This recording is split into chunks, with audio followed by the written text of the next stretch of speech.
Sa headlines kan mga bareta, Comelec Naga padagos ang sain ng vote counting machine roadshow. Public Safety Office mas matutok sa pagmanihar kan trapiko ngunya na eleksyon.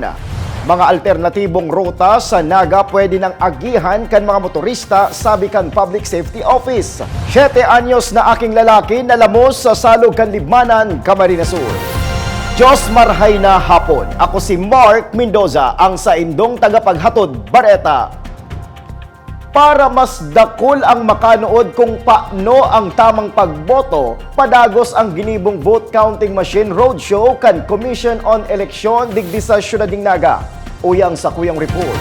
Tamang proseso kan pagboto ngunya na eleksyon, piglatag asim pigdemo na kan Comelec Naga sa Sarong Mall.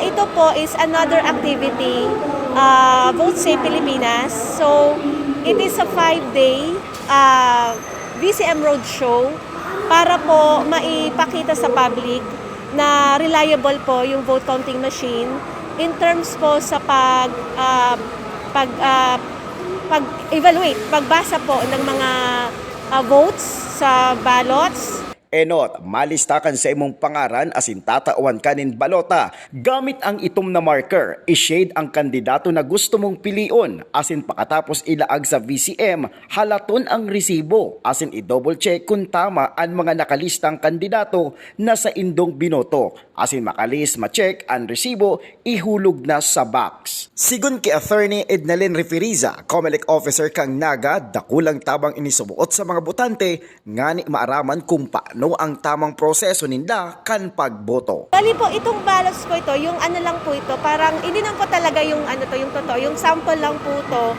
para po matry ng voter yung pag-shade doon po sa mga, kung ano man po yung napili nila doon sa balota.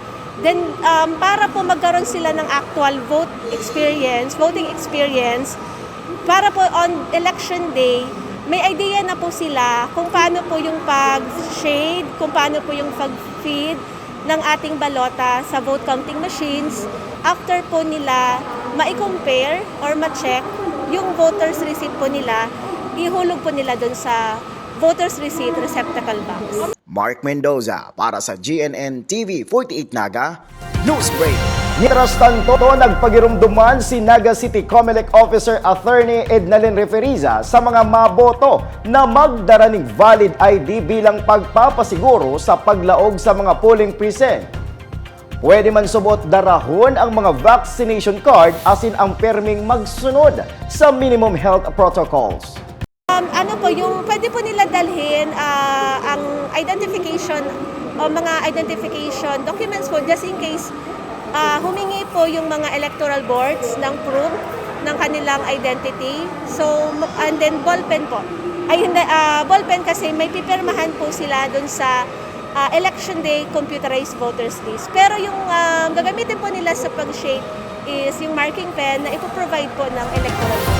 Sa kasumpay na bareta, nakipagkoordinar ang Public Safety Office sa opisina kan Commission on Election asin Naga City Police Office bilang preparasyon sa nagraraning eleksyon. Susog kay Public Safety Office Head Rinig Gumba, mayormenteng tututukan kan PSO iyo ang bulos kan trapiko sa raniho na eleksyon. Mantang dakol na puwersa ang ilalatag kan PMP na mapuon sa warehouse kung saan pinagsasaray ang mga gagamiton sa eleksyon hasta sa mga polling precinct asin sa City Board of Canvassers na nakapwesto sa Session Hall kan Sangguniang Panglungsod kan Naga. Kung sa storage kang mga ballots, duman sa mga transmission areas, hanggang duman sa mga voting and canvassing area. So igwa na kita yung mga naka-detail na security personnel para ba ganindo sa Sangguniang Panlungsod Session Hall binigibo so canvassing. Solo Parents Week pinagseselebrar sa Siyudad ng Naga. Ang detalye sa report ni Cindy Cuesta. Kada ikatulong semana kan Abril taon-taon na pigseselebrar sa Siyudad ng Naga ang Solo Parents Week. Dahil nga naman sasabi mo na sinda po baga itong nagsusolo na sa buhay, sinda lang itong nagiging responsable sa indang mga aki. So, tinatawan tong lugar kang lokal na gobyerno kang Naga na matawan man sindang importansya matawan ning panahon na sindaman ma-recognize, sindaman matawan ning mga activities. Although may mga year-long kumbaga annual celebration and sa mga barangay as in sa city, pero mas minaot po na matawan sinda ning sarong simanang selebrasyon para man matawan sinda ning importansya, ma-recognize si ginigibo nindang effort, lalo na po itong pag-ataman as in paghinguha na mapakaray ang sa indang mga aki despite kang solo nindang kamugtakan. Apwera sa national law manungod sa solo parents, ang syudad ning Naga igwaman nin lokal na ordinansa nga ni magaigwa ning karagdagan ng mga benepisyo asin programa sa mga solo parents. Igwa kita ning financial assistance or scholarship program sa mga aki kang solo parent. Igwa din po ning itong incentive duman sa mga exemplary student na mga aki kang solo parent. Entitled kabali din po ang mga solo parent duman sa housing program kang syudad, and igwa po ning medical and burial assistance for solo parent, and may kabali din po itong mga pakikipag-tie up ta sa mga establishment na nagtataong grant sa mga discount sa mga solo parents. Ang Naga City igwanang nasa 6,000 na mga solo parents ngunyan na taon. Cindy Cuesta para sa GNN TV 48 Naga, Newsbreak. Para sa mga motoristang nag-iiwas sa trapiko, kinumpirmar ni Public Safety Office Head Rene Gumba na pwede nang maagihan ang mga bagong bukas na tinampo kan syudad. Magsiserving alternatibong ruta kan mga naglilikay na maipit sa magabat na bulos kan trapiko o rugna sa parte kan Kalabaan kan Magsaysay Avenue. Haman na po, so Balatas, so luwas baga sa Science High School, gamiton ta na po. Haman na din, so dati tanang ginagamit so sa may paluwas sa Concepcion, halig di sa Magsaysay. So kung medyo habotang maabala kay ning mga controlled intersection, dumana kita sa mga alternate routes na yarao na po, i-maximize ta na ito. Tulong persona sa Barangay San Isidro, Syudad ning Naga, inaresto huli sa pagtutong its. O ang report ni Jerome Green.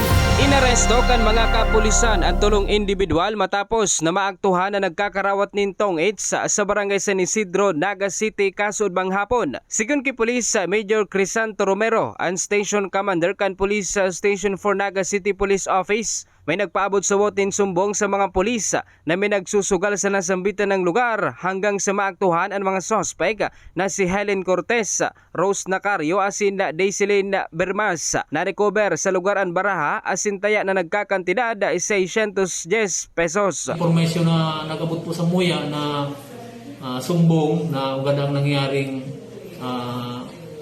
sugalan duman sa sa San Isidro.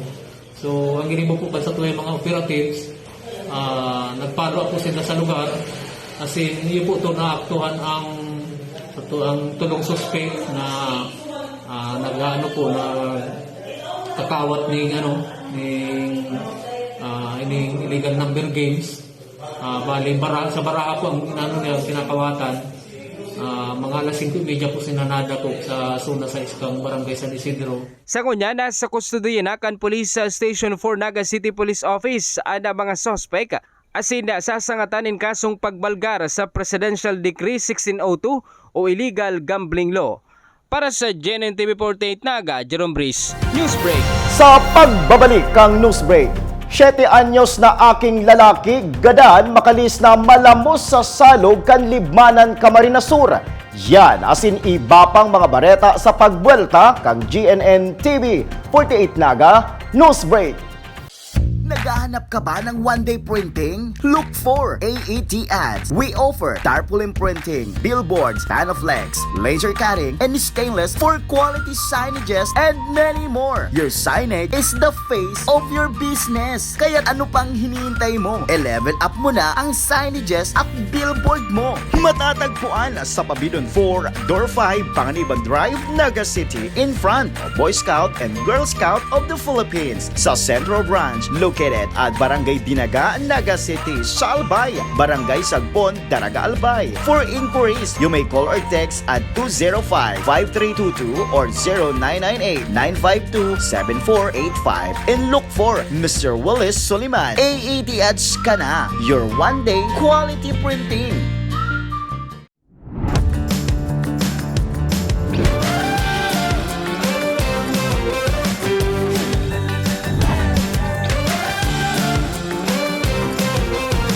Magsama-sama tayong magbalitaan at kwentuhan dito sa GNN TV 48 Naga. Mas pinalinaw, mas pinalakas, mas pinalawak.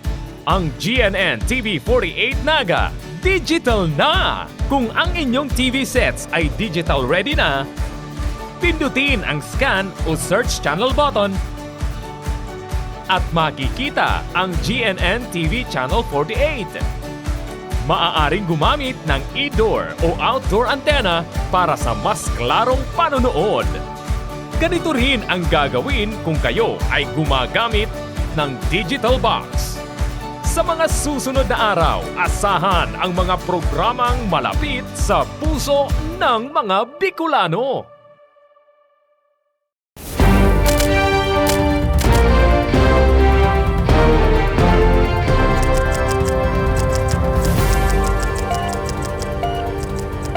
Padagos sa mga bareta, bike lane enforcers pigbibilog na sa syudad ng Naga. Aramon tamaan ang kumpletong detalles kayan sa report ni Cindy Cuesta.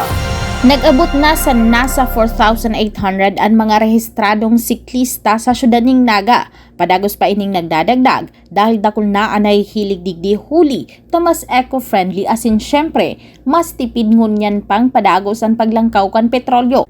Kaya ngunyan, may pigbibilog ang Naga City Bicycle Board. Magkakaroon kaming enforcer kaya na consists of 10 enforcer. Nakabisikleta man sinda with radio and medic. So ang trabaho lang inda, i-clear yung mga road, saka i-maintain yung bike na may nakaparking.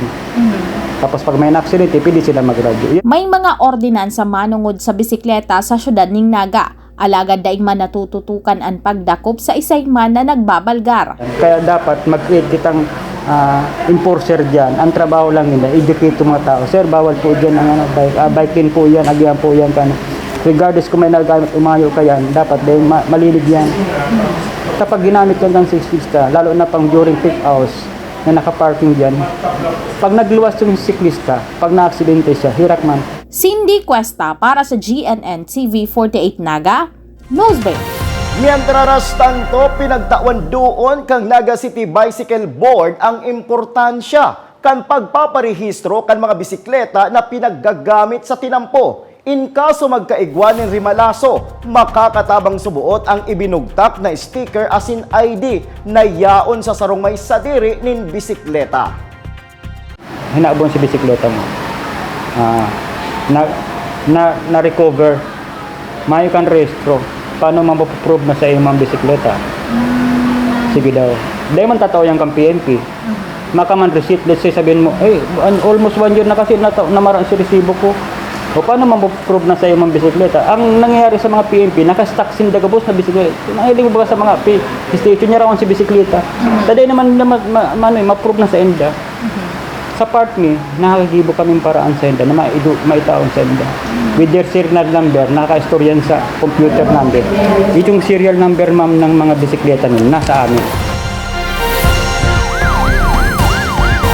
Sa saputuyang police report, naribayan ng pagkamundo ang maugmang family outing sa Banwaan, Kadlibmanan, Camarines Sur matapos na malamos ang 7 anyos na aking lalaki na nagkakarigos sa salog. Aramunta ang bilog na detalles kaiyan sa report ni Jerome Breeze.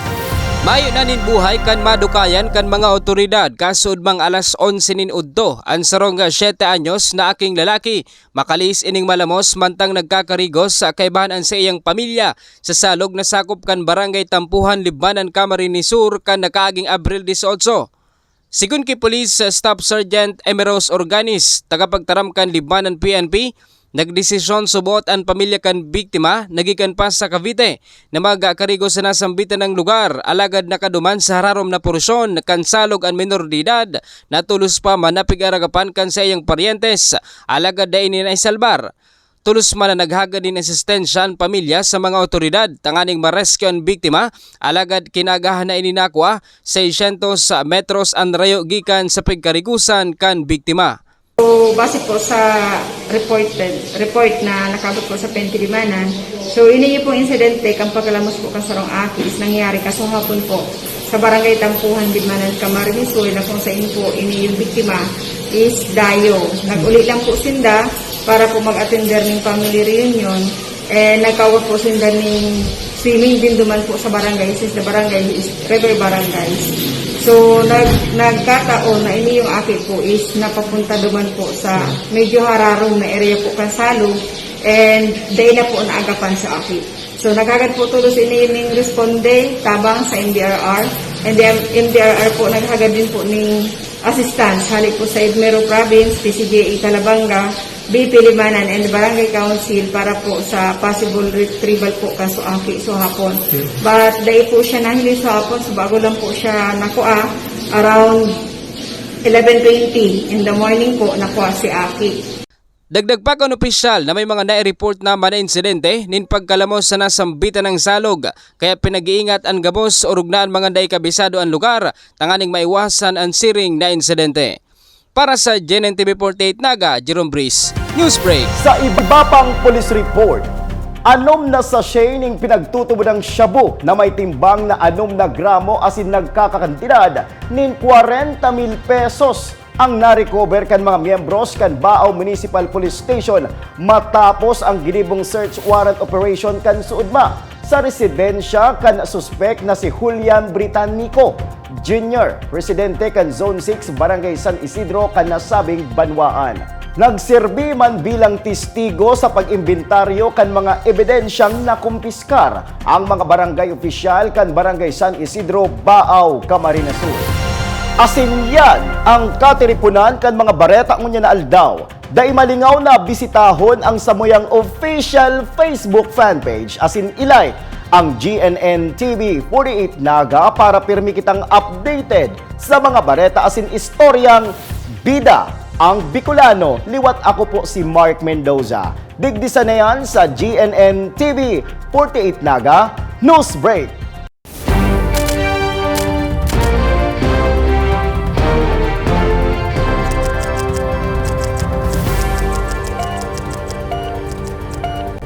Programang ini hatod sa to kan transfer in Ninoy and Cory Avenue in front of CBD Terminal, Naga City.